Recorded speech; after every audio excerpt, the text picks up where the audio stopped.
کچھ عرصہ پہلے کی بات ہے کہ میں کہیں گئی تو وہاں میں نے ایک بہت پیاری گڑیا دیکھی۔ بہت خوبصورت آنکھیں تھیں، اس کی گہری آنکھیں، وہ مسکرائی تو لگا سارا منظر حسین ہو گیا ہے۔ وہ اصلی گڑیا تھی، بالکل اصلی، لگ بھگ 13-14 سال کی ہوں گی۔ مجھ سے رہا نہیں گیا تو اس کے پاس ٹھہری۔ ایک خاتون سے میں نے پوچھا، یہ آپ کی بیٹی ہے؟ تو کہنے لگی جی۔ میں نے کہا بہت ہی پیاری ہے، بالکل کسی گڑیا جیسی۔ کہنے لگی اس کی عمر بھی اتنی نہیں ہے، بس ہیلدی ہونے کی وجہ سے تھوڑی بڑی لگتی ہے۔ میں نے کہا آپ کی لاڈلی ہوگی نا، اس لیے ایسی ہے۔ تو جو انہوں نے کہا ان لفظوں کی ٹیسس میں آج تک محسوس کرتی ہوں۔ کہنے لگی نہیں نہیں، میں تو ذرا بھی لاڈ نہیں کرتی، کبھی گلے سے بھی نہیں لگایا، اکلوتی ہے اور بیٹی ہے، کل کو دوسرے گھر جانا ہے تو کہیں میرے لاڈ کی وجہ سے اس کا ادھر دل نہ لگا تو میں تو بہت ڈانٹ ڈپٹ کر رکھتی ہوں اسے، تاکہ آنے والے کل میں سسرال میں میرا پیار اس کے لیے مسئلہ نہ کھڑا کر دے۔ مجھے شدید دھچکا لگا ان کی باتوں سے۔ میں نے رخ پھیر کر جب اس بچی کی طرف دیکھا جو کہ تھوڑے فاصلے پر بہت خاموش بیٹھی تھی، اس کی آنکھیں اداس تھیں، ایسے جیسے کسی پیاسے کے پاس دریا بہہ رہا ہو پر پھر بھی وہ پیاسا رہے۔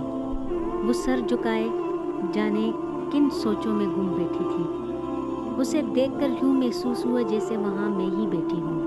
میں واپس اس کی والدہ کی طرف پلٹی تو میں نے کہا کہ تب تک یہ زندہ ہی نہ رہی تو اس کی زندگی ہی اتنی لمبی نہ ہوئی تو آنے والے کل کے ڈر سے جو اس کے گزرے ہوئے کل اور آج کی خوشیاں آپ نے اس سے چھینی ہیں وہ لوٹا سکیں گی؟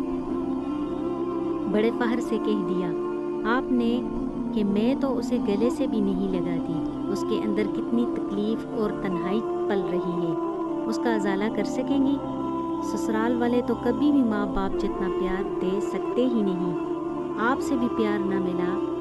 اتنے ہی فالتو ہے آپ کی بیٹی کہ ایک لمحہ کے ماں کے لمس کو محسوس کرنے سے ترستی اس دنیا سے چلی جائے، جو اس کی حالت ہے ڈپریشن میں چلی جائے، زندگی سے منہ موڑ لے یا زندہ رہ کر بھی زندہ لاش بن جائے تو کون ذمہ دار ہوگا؟ بتائیے مجھے۔ اکلوتی بیٹی ہے نا آپ کی، معاف کیجیے گا مگر آپ تو ایک بیٹی بھی نہیں پال سکی، اس کی ہنسی ہی چھین لی آپ نے۔ کبھی اس کی کتابیں دیکھیے گا یا اس کو کاپیاں، وہاں کہیں نہ کہیں وہ ساری باتیں لکھی ہوں گی یا لکھنے کی کوشش کی گئی ہوگی جو وہ آپ سے کہنا چاہتی ہے۔ اس کے آنسو، اس کی خوشی، وہ سب جو وہ آپ سے صرف آپ سے کہنا چاہتی ہیں پر آپ کی بے روحی کے ڈر سے کبھی نہ کہہ سکی۔ آج آپ نہیں سنتی، کل کو کوئی نامحرم اسے سن کر اس کی معصومیت کو اپنے جال میں پھنسا کر اس کی زندگی تباہ کر گیا تو، کوئی اسے چند دن کی توجہ دے کر ہمیشہ کے لیے برباد کر گیا تو کون ہوگا ذمہ دار؟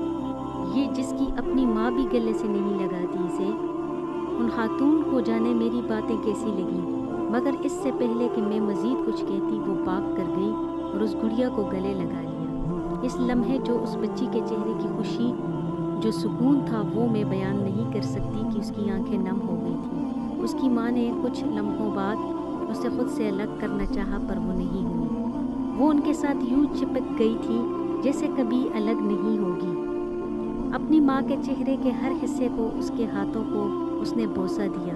وہ دیوانی ہو گئی تھی۔ میری باتیں تو اس نے نہیں سنی تھی پر جانے کیا ہوا جب اپنی ماں سے الگ ہوئی تو بھاگ کر آئی اور مجھ سے لپٹ گئی۔ وہ بہت تیزی سے رو رہی تھی۔ میں نے اس کی آنکھیں صاف کی اور اسے بتایا کہ اس کی ماما اس سے کتنا زیادہ پیار کرتی ہے۔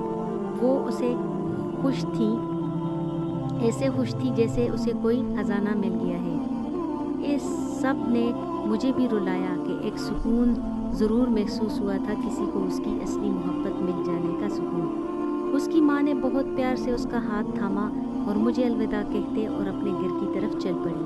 میں جانتی ہوں یہ کہانی صرف اس بچی کی نہیں ہے، یہ بہت ساری لڑکیوں کی کہانی ہے جنہیں ماں باپ کے گھر شاید صرف اس لیے زیادہ پیار نہیں ملتا کہ انہیں پرائے گھر جانا ہوتا ہے۔ لیکن میں پوچھتی ہوں کیوں؟ انہیں کیوں اس گناہ کی سزا دیتی ہیں جو انہوں نے کیا ہی نہیں؟ جو گر ہی ہے پرایا، تو اس کے لیے انہیں محبت سے محروم کیوں رکھا جاتا ہے؟ رہی یہ بات کہ لاڈ پیار انہیں سسرال میں کمی محسوس نہ کروائے یا اس کی وجہ سے ان کا سسرال میں دل نہ لگے، تو یقین جانیے وقت بہت بڑا استاد ہے، انہیں اتنا مضبوط کر دے گا کہ کسی چٹان سے بھی نہیں ڈرے گی، ہر چیز ہر بات چپ چاپ سے ہلیں گی۔ لیکن مجھے بتائیے کل کو جب سسرال میں کوئی دکھ ملے گا یا زندگی ان کو تنہا کر دے گی تو آپ کا دیا ایسا لمحہ ہونا چاہیے کہ وہ اسے سوچ کر بے اختیار مسکرا دے، کوئی میٹھی یاد، کوئی پیار۔ زندگی نے انہیں ویسے بھی تو بہت آزمانا ہے، آپ تو نہ آزمائیں، چڑیا جیسا دل لے کر آتی ہیں، یہ اس دل کو نہ توڑا کریں، انہیں محبت سے سمیٹ کر رکھا کریں، بہت نازک ہوتی ہیں، زندگی کے سٹوں سے پہلے تو خدا را انہیں زندگی جینے دیں، ان کا بھی دل ہے، ان کو بھی درد ہوتا ہے، بات صرف سمجھنے کی ہے۔ باقی میری کوئی بات بری لگی تو